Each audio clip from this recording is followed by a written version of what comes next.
Hello everyone, I'm going to talk about how to make these pumpkins using Tunisian crochet today.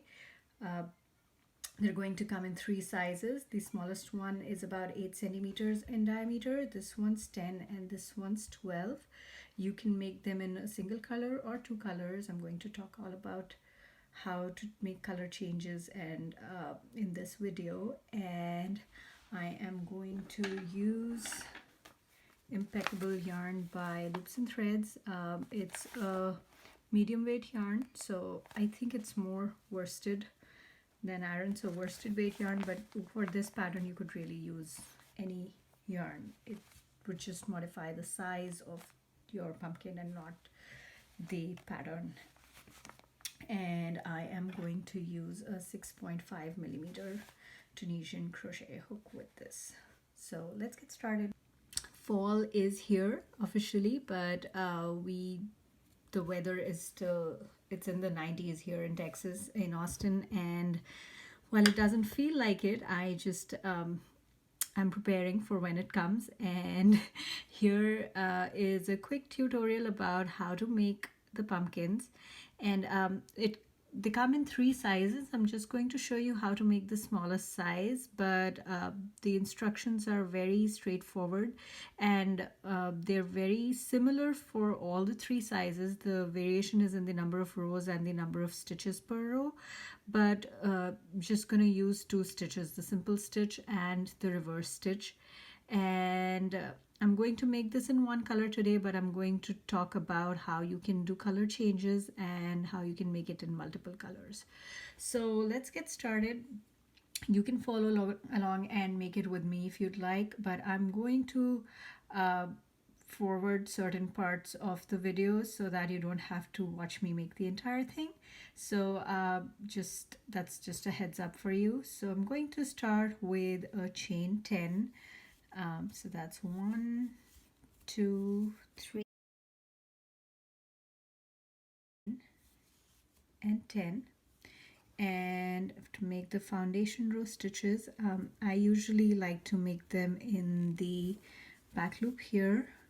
I have a separate tutorial for how you can make this foundation row, and I'll talk about different ways of doing it, and you're welcome to check it out.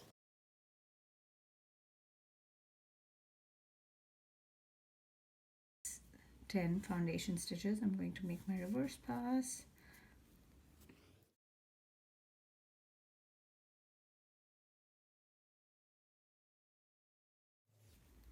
And that's it. That's the first of the foundation row. I like to just call it the foundation row. It's not really row 1 or row 0, even for that matter. It is the foundation row because the next row that I'm going to make is going to define what this row is.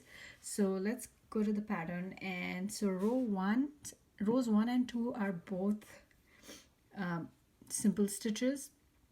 So the first stitch, 8 simple stitches, so that's 1, 2,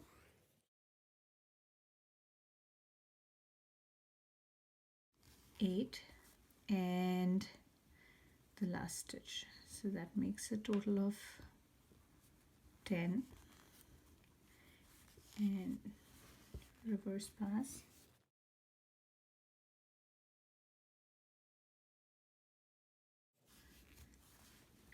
And that is row 1, and row 2 is exactly the same.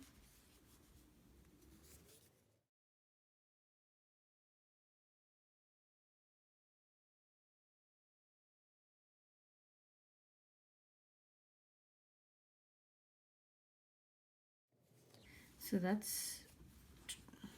this is 2 rows of simple stitches.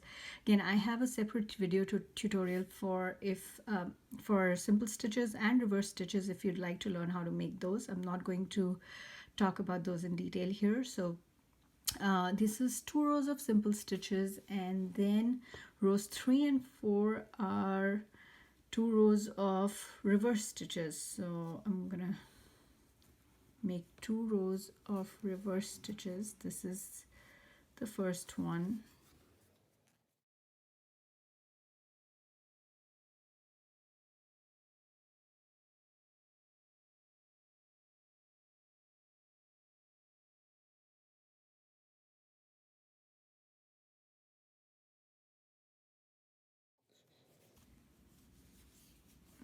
there you go. That's one row of reverse stitches. That's row 3, and I'm going to make another one. That's row 4.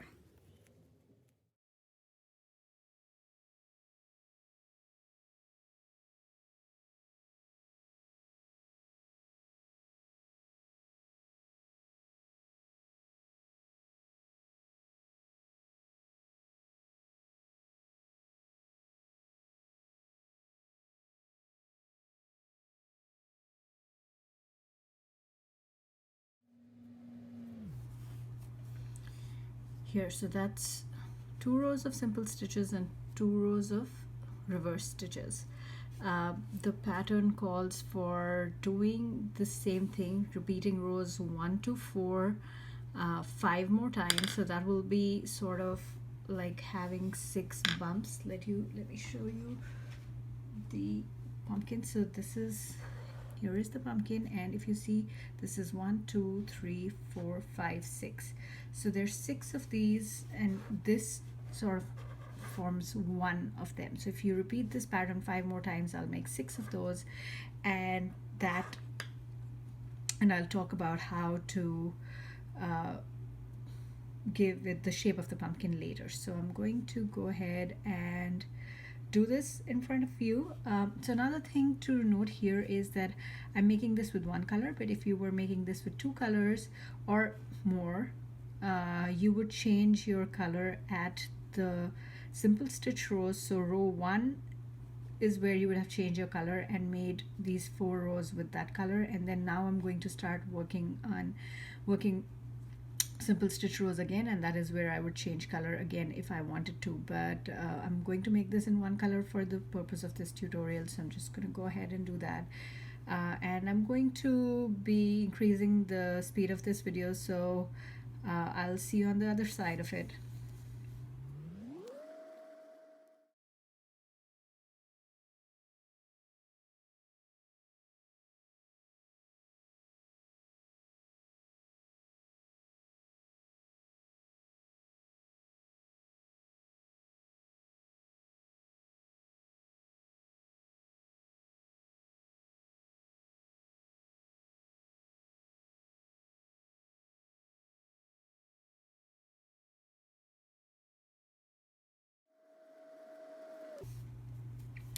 So this is the end of the second repeat, repeat number 1 actually. So this was rows 1 to 4, and these are rows 5 to 8, and I'm going to do this 4 more times. I have 1 2, and I need to do it 4 more times.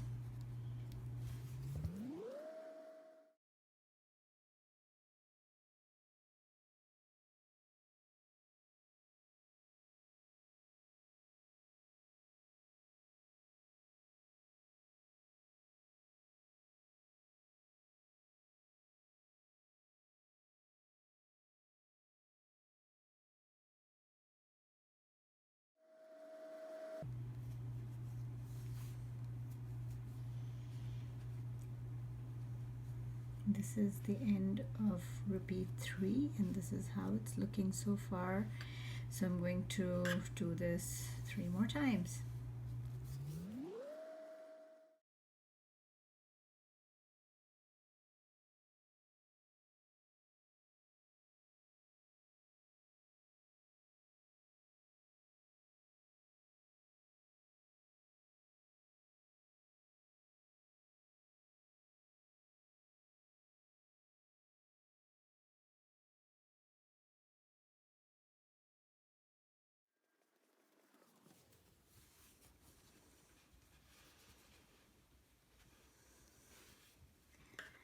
That's end of repeat.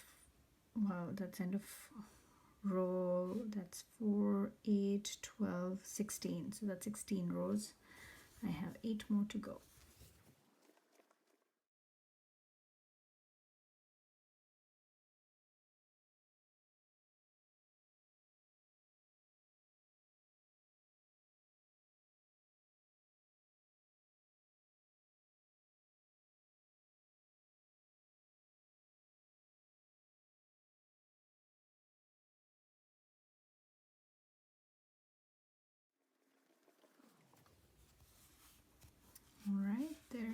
that's how it's looking. So that's 1, 2, 3, 4 and 5. So I need one more repeat, and so this is going to be the last one.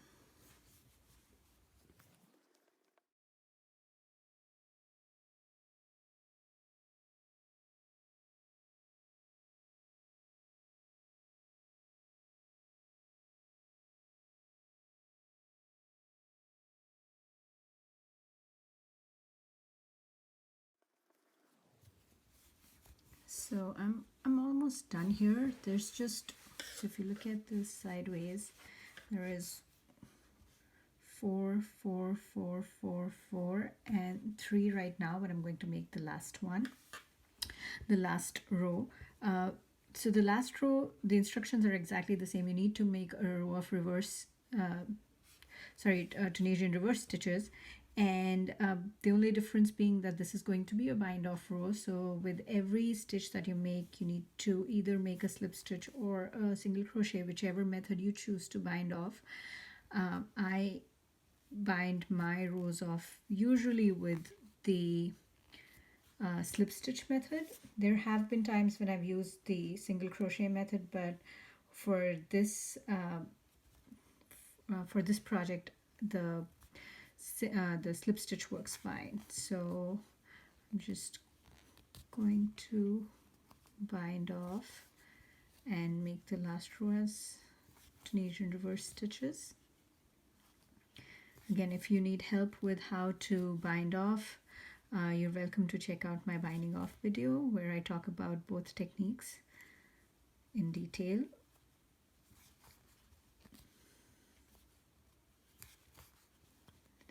That, and here is the last. So this is how it looks. You'll just get a big rectangle and you will have sort of 6 ridges. So 1, 2, 3, 4, 5, 6 made by the Tunisian reverse stitch rows. So now I'm going to talk about how to assemble this into a pumpkin, and you just need to first fasten off. So what I do is I just leave a very long tail, well, a few inches. I usually overdo it and I have a long tail. So it doesn't harm to have a long tail. You need a longish tail in this so that you can give it the shape of the pumpkin. So instead of cutting the yarn, I'm just gonna pull that very long tail, secure this nicely in a knot, and this is what I have. And now I'm going to thread my needle. So here is a needle. This is the one I use. You could use any needle for this. It's just that I like to use this one. So you thread the needle and you sort of first, well, you will join the 2 shorter edges first. So this is the short edge, this is the other short edge. So I'm going to fold this with the front together. So this is the back. I'm not going to weave this in because I mean, you could do that, but I just let it be because I am not very fond of weaving in tails and I just avoid it whenever I can. So I didn't have to in this case because I will just I will leave this inside the pumpkin and I won't have to worry about it. So to join this, I'm not sure what this method is called. So I'm just going to take my needle, insert it in the top 2 loops here and into the top 2 loops of the other one, the other edge, and pull. We'll not worry about this tail. I'm just going to leave it on the side, and then I'm going to take my needle from this side, the top 2 loops here, and then the top 2 loops here on both, and pull. And I'm going to go all the way doing the same thing, so that take the top 2 loops here and the top 2 here and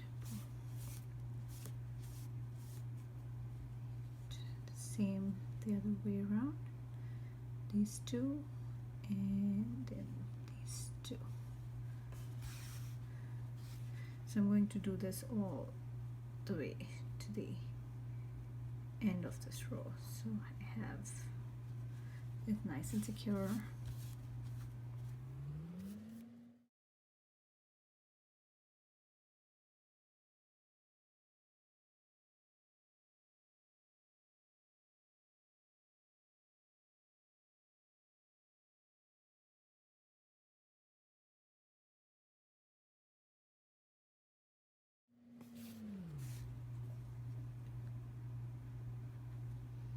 This is the last two, and now I'm going to just flip this inside out, so you see that the simple stitches end and the reverse stitches start right there, so that sort of makes it like a continuous round. Reverse stitches, simple stitches, reverse simple, reverse simple, reverse simple, and reverse simple. So it's hard to see the stitch join here unless you're actually looking for it, but especially in the case of a pumpkin where I'm going to wind this yarn around, it's to give it the shape of the pumpkin, it's not going to be visible at all. So now we have this, and here is where I had my last join. Now I'm going to bring the side to a close by weaving in my yarn into these last stitches like this. So you put it in from outside and inside out, outside in, inside out. That's the reason I like this needle for this specifically, because I can use this curve to do this part easily. So out in out, outside in, inside out. So just keep going throughout the throughout the length of the rectangle and throughout the length throughout the circumference of the pumpkin at this point. So just do this all the way to the beginning. This is where we started, and I'm going to just go into this one more time on the other side just to make sure that I close it properly. So now all you have to do is just pull. When you pull it really tight, the side, this closes, and that's pretty much it to close one side. And then I take my needle, and there's this hole in the center, and I push it through there to bring it to the other side. This is just so I can work on the other end now. So now I have this. I am going to fill it up. So I'm going to stuff it very lightly. I'm not going to add a lot of stuffing. So this is just some polyfill, and I'll do a little bit more. And that's about it. It's nice and squishy, so that's how I need it to be. I need it that way so I'm able to give it the shape that I want. So now I have that, and you see that other end somewhere here, it was this one. I don't really need to weave that in, that'll just stay inside.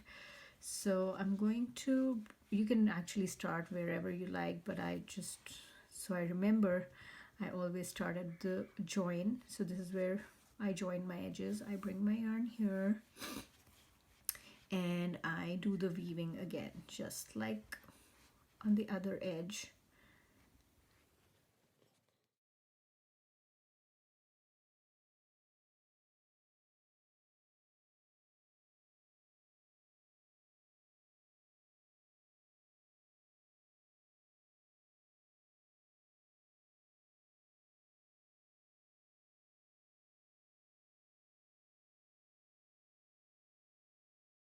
So there you go, I am here. I went the full round, and I'm just going to pull it to a close. So here it is. Well, it looks a little bit like a pumpkin right now, but so I'm going to now give it that shape that I want. So what I'm going to do is close this really tight and then find the bands of simple stitches and wind your yarn with there, the loose yarn. So this is my yarn. Actually, I'm going to go the opposite side. So here, so this is my band of simple stitches. I'm going to go that side and then find the band of simple stitches right on the opposite side, which is this one, and wind my yarn there. And I could potentially just stop here, but I like to insert it in that little this thing here so I can secure it, and then I'll find the other. So there were 6, right? So we just got 2. We've 4 more, so I find another one here and I find the one that's right opposite to it. So there's this one and then this one's right opposite to it. So that's the simple stitch band there. And again, I'm going to just secure it a little before I find that 3rd set. So there you go. And this is the 3rd set, this one and this one. So that is where I'm going to wind my yarn again. 1 and 2. And here, let's secure it. So here it is. This looks a little bit more like a pumpkin now. Just going to adjust the yarn on the opposite side, and here it is. So I'm just going to make a knot here so I don't unravel this by mistake. And again, I just make a couple more knots just to be sure this is nice and secure. And as I said, I always have way more yarn, but I think it's better to have more than less. I don't want to be attaching more yarn at this point to give it this shape. And all I'm going to do is I'm just going to put my needle through here, bring it down to the other side. And now if you are very particular about things like I am, sometimes you can secure this at the other side as well, and just a knot. There it is. And I'm just going to put the needle through, bring it out the other side, and cut. There. So there's the little pumpkin. You could actually use it on either side. So that's how it looks from the side. And I have this twig that I picked up from my yard, and I'm just going to find some space here and push it in. And that's about it. So if you have children in the house, or if you worry that this might come out, you could secure it with a glue gun. Just be sure that it's not too hot, or I haven't done it, but I know that acrylic yarn could burn or maybe melt. So you have to be very careful about that, but you could just leave it in. It's fairly secure because of the nature of this. So that's about it. That's pretty much all there is to making these pumpkins.